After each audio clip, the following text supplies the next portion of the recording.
Rreshjet e dendura të ditëve të fundit kanë krijuar një situatë problematike në zonat periferike të qytetit të Florës, duke sjellë prezencë uji në godinat e ish kazermave në lagjen Kushtrimi.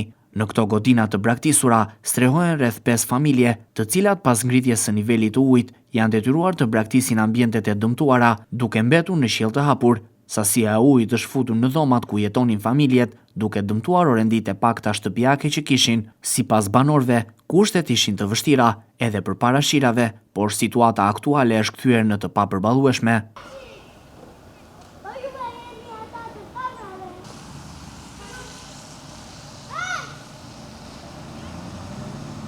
Këto godina, të cilat prej vitesh nuk kanë asnjë standard minimal banimi, janë zgjedhur si streha e fundit nga familjet që nuk kanë pasur mundësi tjetër akomodimi.